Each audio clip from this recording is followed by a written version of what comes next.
Hello नमस्कार साथियों, एग्जामपुर 22 के चैनल पर हृदय की अनंत गहराइयों से आप सभी का स्वागत है। साथियों, आज हम पढ़ेंगे क्या साइंस जीके से रिलेटेड कुछ इम्पोर्टेंट क्वेश्चन रहेंगे। बहुत ही इम्पोर्टेंट क्वेश्चन है साथियों, जो किसी न एग्जाम में पूछे हुए क्वेश्चन प्रीवियस ईयर क्वेश्चन से लेकर के आए हैं। किससे? साइंस जीके यानी विज्ञान से रिलेटेड क्वेश्चन है। आइए साथियों, देखते हैं आज का हमारा पहला क्वेश्चन क्या रहेगा। बहुत ही अच्छा क्वेश्चन है। क्या रहेगा? नेत्रदान में नेत्र के किस भाग का दान किया जाता है? जब हम क्या करते हैं, कोई नेत्र दान करता है तो उस नेत्र में का कौन सा भाग दान किया जाता है, ये पूछा गया। तो कॉर्निया किया जाता है। कौन सा साथियों किया जाता है? कॉर्निया जो होता है उस भाग को दान किया जाता है। और कार्निया को क्या कहा जाता है? कार्निया जो एक तरीके से होता है आँख का पारदर्शी हिस्सा होता है। आँख जो होती है हमारी, जो आँख जो होती है, आँख का ये पारदर्शी हिस्सा है। कैसा है? पारदर्शी हिस्सा है। आँख का पारदर्शी हिस्सा होता है कॉर्निया। इसी को क्या किया जाता है? दान दिया जाता है। आइए नेक्स्ट क्वेश्चन देखते हैं। अगला क्वेश्चन क्या है? ये भी बहुत अच्छा क्वेश्चन है। क्या है? संक्रमण या प्रतिरक्षा के खिलाफ शरीर के प्रतिरोध के अध्ययन को क्या कहा जाता है? क्या पूछा? संक्रमण के खिलाफ, बीमारी के खिलाफ लड़ने के अध्ययन, जो प्रतिरोध होता है, डिफेंस करता है, हमारी बॉडी को बचाए रखता है बीमारियों से या इन्फेक्शन से, उसके अध्ययन को क्या कहा जाता है? तो उसके अध्ययन को क्या कहा जाता है साथियों? उसके अध्ययन को इम्यूनोलॉजी कहा जाता है। क्या कहा जाता है साथियों? इम्यूनोलॉजी कहा जाता है। जो क्या करता है? जो प्रतिरक्षा करता है, मेरे शरीर को डिफेंस बता करा, किससे डिफेंस करता है? बीमारियों से हो जाता है, इन्फेक्शन हो जाता है, इससे बचाव करता है। तो उसके अध्ययन को इम्यूनोलॉजी कहा जाता है। आइए अगला क्वेश्चन देखते हैं। नेक्स्ट क्वेश्चन क्या है? ये बहुत अच्छा क्वेश्चन है। इससे रिलेटेड और हमने क्वेश्चन लेक्ट से संबंधित करवाए। मांसपेशियों में किस अम्ल के एकत्रित होने से थकावट होती है? देखना क्या महसूस होने लगती है कि शरीर को ऐसा लगने लगता है कि आज हम बहुत ज़्यादा थक गए हैं। तो कौन सा अम्ल, कौन सा एसिड हमारे शरीर में या मांसपेशियों में रुक जाता है जिससे हमें थकावट महसूस होने लगती है? तो उस अम्ल का नाम है लैक्टिक अम्ल। कौन सा? लैक्टिक एसिड जो होता है वो मांसपेशियों में बन जाता, रुक जाता है, इससे शरीर में थकावट होने लगती है। तो लैक्टिक एसिड का रासायनिक फार्मूला क्या है? चलो ये देख लेते हैं। क्या रासायनिक फार्मूला इसका? कभी कभी पूछ देता है। तो इसका रासायनिक फार्मूला है C3H6 और O3 होता है। क्या होता है साथियों? C3O6 और C3H6 और O3 होता है। ये लैक्टिक अम्ल का फार्मूला कभी कभी पूछ देता है। आइए अगला क्वेश्चन देखते हैं क्या रहेगा। नेक्स्ट क्वेश्चन, आज का क्वेश्चन अगला है। अंगूर में कौन सा अम्ल पाया जाता है? क्या इसमें पूछा गया? अंगूर यानी ग्रेप्स में, ग्रेप्स में पूछा गया कौन सा क्या अम्ल पाया जाता है, कौन सा एसिड पाया जाता है? तो देखते हैं। इसमें एसिड टार्टरिक अम्ल पाया जाता है। कौन सा अम्ल पाया जाता है? टार्टरिक एसिड पाया जाता है। इसका रासायनिक फार्मूला देखते हैं क्या रहता है।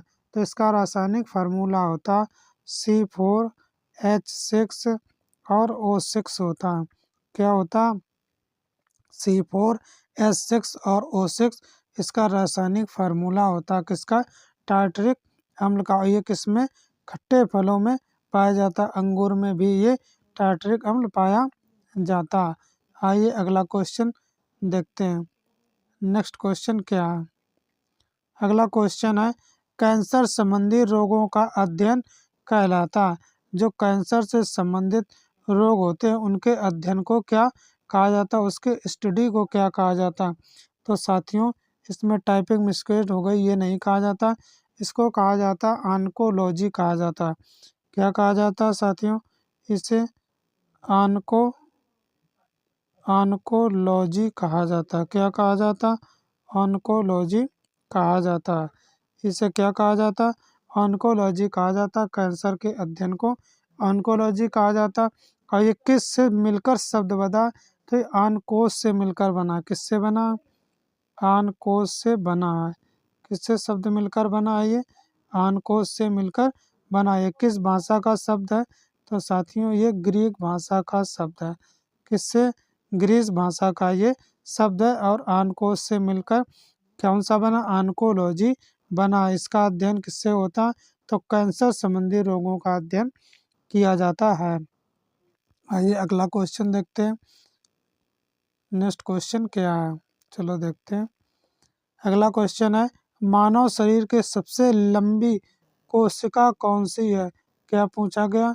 लॉन्ग सेल के बारे में पूछा गया। सबसे लंबी कोशिका कौन सी है?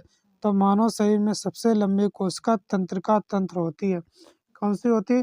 तंत्रिका तंत्र। साथियों इसे न्यूरॉन भी कहा जाता है। क्या कहा जाता है? न्यूरॉन भी कहा जाता है। और कभी कभी इसकी लंबाई भी पूछ दी जाती है। तो इसकी लंबाई कितनी होती है? तो 1 से 1.5 मीटर 1.5 मीटर होती है। 1 मीटर से 1.5 मीटर के बीच में होती है। 1 मीटर से 1 से 1.5 मीटर होती है। आइए अगला क्वेश्चन देखते हैं क्या है? अगला क्वेश्चन है, दांत मुख्य रूप से किस पदार्थ के बने होते हैं? दांत के बारे में पूछा गया है। किसके बारे में पूछा गया? टीथ के बारे में पूछा गया, यानी दांतों के बारे में पूछा गया। तो दांत जो है, दांत बने होते हैं डेंटाइन के। किसके बने होते हैं? डेंटाइन के बने होते हैं दांत। आइए अगला क्वेश्चन देखते हैं। तो दांत अगर पूछे किससे बने होते हैं, तो डेंटाइन के बने होते हैं। इस डेंटाइन पदार्थ है, इसके बने होते हैं। आइए अगला क्वेश्चन क्या है? अगला क्वेश्चन है, किस धातु की आकृति पैर की चप्पल के समान होती है? पैर की जो चप्पल होती है उसके समान आकृति होती है, इसका साइज होता है। तो वो कौन सा होता है? पैरामीशियम। कौन सा होता है? साथियों इसे याद रखेंगे। इसके पैर के चप्पल के समान आकृति होती है, उसे पैरामीशियम कहा जाता है। और पैरामीशियम के बारे में एक दो पॉइंट देख लेते हैं। क्या ये एक कोशिकीय जीव है? कैसा जीव है? एक कोशिकीय संघ है। एक कोशिकीय है। कौन सा? एक कोशिकीय है। ये कैसी संरचना है? एक कोशिकीय है। और ये यूकैरियोटिक में आता है। किस में आता है? यूकैरियोटिक। यूकैरियोटिक में आता है। कैरियोटिक। यूकैरियोटिक। यूकैरियोटिक का मतलब क्या होता है? ये केंद्रक विहीन होता है। कैसा होता है? केंद्रक विहीन होता है। इसमें केंद्रक नहीं पाया जाता। प्रोकैरियोटिक जो भी होते हैं उनमें केंद्रक पाया जाता है। ये एक कोशिकीय होता है। पैरामीशियम चप्पल के आकार का होता है और एक कोशिकीय होता है। और इसमें यूकैरियोटिक होता है, इसमें केंद्रक नहीं पाया जाता। क्या नहीं पाया जाता? केंद्रक जो है, केंद्रक नहीं पाया जाता। इसमें केंद्रक नहीं पाया जाता। साथियों याद रखेंगे। आइए अगला क्वेश्चन देखते हैं। नेक्स्ट क्वेश्चन क्या है? नेक्स्ट क्वेश्चन है, केचुए की कितनी आंखें होती हैं? तो पहली बात याद रखेंगे कि इसकी एक भी आंखें नहीं होती। ये त्वचा के कंपन के द्वारा महसूस करता है।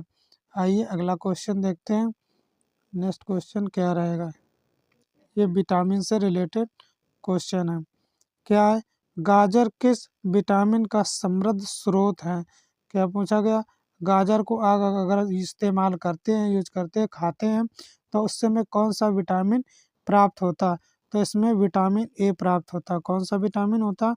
विटामिन ए प्राप्त होता। विटामिन ए का कभी कभी इसका नाम रासायनिक पूछ देता कि इसका रासायनिक नाम क्या है? तो इसे रेटिनॉल कहा जाता है। क्या कहा जाता? रेटिनॉल कहा जाता है। क्या कहा जाता साथियों? तो इसे रेटिनॉल कहा जाता है। याद रखेंगे, इसे रेटिनॉल कहते हैं विटामिन ए को। ये गाजर में अगर इस्तेमाल करते हैं गाजर को तो विटामिन ए प्राप्त होता है। आइए अगला क्वेश्चन देखते हैं। नेक्स्ट क्वेश्चन क्या रहेगा? अगला क्वेश्चन है हमारा, निम्न में से किस पदार्थ में प्रोटीन नहीं पाया जाता? क्या पूछा गया? प्रोटीन के बारे में पूछा गया। और नहीं पर साथियों क्वेश्चन पे विशेष ध्यान देंगे। इसमें नहीं पाया जाता तो किस में प्रोटीन नहीं पाया जाता? चावल में प्रोटीन नहीं पाया जाता। अगर चावल में प्रोटीन नहीं पाया जाता तो चावल में क्या पाया जाता? चलो देखते हैं चावल में क्या पाया जाता। तो चावल में कार्बोहाइड्रेट यानी स्टार्च पाया जाता।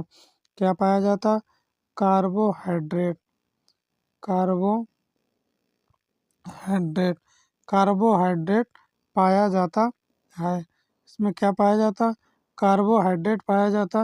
इसे क्या कहते हैं? स्टार्च। क्या पाया होता? स्टार्च होता पाया जाता है कार्बोहाइड्रेट। और इससे क्या होता? इंस्टेंट एनर्जी मिलती है। क्या मिलती है? इंस्टेंट एनर्जी मिलती है यानी तुरंत ऊर्जा मिलती है। क्या मिलती है? इससे साथियों हमें तुरंत ऊर्जा प्राप्त होती है। कार्बोहाइड्रेट पाया जाता, क्या नहीं पाया जाता? तो प्रोटीन नहीं पाया जाता। ये याद रखेंगे। चावल को अगर हम क्या करते हैं, चावल को अगर हम बार बार धोते हैं, क्या करते हैं? धोते हैं, चावल को बार बार धो देते हैं यानी साफ करते हैं पानी से बार बार अगर धोते हैं तो इसमें क्या हो जाता? इसमें जो B1 होता है, विटामिन B1 जो होता है, ये क्या हो जाता? समाप्त हो जाता है। यानी 25 से 30% तक विटामिन B1 समाप्त हो जाता है। इसका रासायनिक नाम क्या होता? थायमिन। विटामिन बी को क्या कहा जाता? थायमिन कहा जाता। क्या कहा जाता? थायमिन कहा जाता है। तो इसको हम ज़्यादा नहीं धुलते हैं। चावल को क्या नहीं पाया जाता? प्रोटीन। कार्बोहाइड्रेट पाया जाता। कार्बोहाइड्रेट क्या करता? इंस्टेंट एनर्जी रिसोर्स होता है, तुरंत ऊर्जा प्रदान करता है। आइए अगला क्वेश्चन देखते हैं। मानव का मस्तिष्क लगभग कितने ग्राम का होता है? क्या पूछा गया? मानव के मस्तिष्क यानी ब्रेन के बारे में पूछा गया, कितने ग्राम का होता है? तो ये होता है 1350 ग्राम का, यानी 1300-1400 के बीच में होता है। तो हम एडल्ट वयस्क की बात कर रहे हैं। किसकी? वयस्क यानी एडल्ट की बात कर रहे हैं, युवा की बात कर रहे हैं। तो 1350 ग्राम होता है। कितना होता है साथियों? याद रखेंगे 1350 ग्राम होता है। आइए अगला क्वेश्चन देखते हैं क्या रहेगा। अगला क्वेश्चन है, रक्त में पाई जाने वाली धातु है। रक्त यानी ब्लड, किसने बताया? ब्लड में पाई जाने वाली धातु है, ये पूछा गया। तो क्या पाया जाता? लोहा पाया जाता है यानी आयरन पाया जाता है। क्या पाया जाता? इसे क्या कहते हैं? आयरन पाया जाता है यानी लोहा पाया जाता है। आइए अगला क्वेश्चन देखते हैं और इसके बारे में देख लेते हैं, रक्त के बारे में। रक्त जो है इसका लाल रंग जो होता है ये किसके कारण होता है? लाल रंग जो है हीमोग्लोबिन के कारण होता है। किसमें होता है? हीमोग्लोबिन। किसके कारण होता है? हीमोग्लोबिन के कारण होता है लाल रंग। यानी खून का रंग कैसा होता है? लाल होता है। किसके कारण होता है? हीमोग्लोबिन के कारण होता है। आइए अगला क्वेश्चन देखते हैं क्या रहेगा। थोड़ा बड़ा क्वेश्चन है, चलो देख लेते हैं। नेक्स्ट क्वेश्चन है, किण्वन उदाहरण है। किण्वन के कुछ उदाहरण के बारे में पूछा। किण्वन को खमीर भी क्या कहा जाता? क्या कहा जाता? इसे खमीर भी कहा जाता। खमीर भी कहते हैं। और ये क्या होता है? जैव रासायनिक क्रियाएं होती हैं इसमें। क्या होती हैं? जैव रासायनिक क्रियाओं के होती हैं इसमें। रासायनिक क्रियाएं कराई जाती हैं। क्या कराई जाती हैं? रासायनिक क्रियाएं कराई जाती हैं, जैसे दूध का दही बनना या खट्टा होना, या जैसे हम छिरका बनाते हैं। ये कई प्रकार के किण्वन विधि के अंतर्गत आते हैं। जैसे उदाहरण कौन कौन है? दूध का खट्टा होना, खाने के ब्रेड का बनाना, गीले आटा का खट्टा होना। जैसे हम आटा गीला करके रख देते हैं तो उसमें खट्टा बना जाता। खाने के ब्रेड का बनना ये इसका उदाहरण है। और दूध का खट्टा होना ये किण्वन के बहुत ही इम्पोर्टेंट उदाहरण है। आइए अगला क्वेश्चन देखते हैं क्या रहेगा। नेक्स्ट क्वेश्चन आज का लास्ट क्वेश्चन है, बहुत ही अच्छा क्वेश्चन है, चलो देखते हैं। निम्न में से कौन सा आहार, आहार मतलब होता है भोजन खाने वाला, निम्न में से कौन सा आहार मानव शरीर में नए ऊतकों की वृद्धि के लिए पोषक तत्व का प्रदान करता है? कौन सी ऊतकों की वृद्धि के लिए कहा गया है? जो वृद्धि करता है, बढ़ाता है उसको, तो कौन है? पनीर होता है। पनीर जो होता है ऊतकों की वृद्धि के लिए बहुत ही ज़्यादा लाभदायक होता है। जो हम पौधे पढ़ते हैं कि ऊतकों की वृद्धि के लिए होता है, तो सबसे ज़्यादा कौन होता है? पनीर होता है।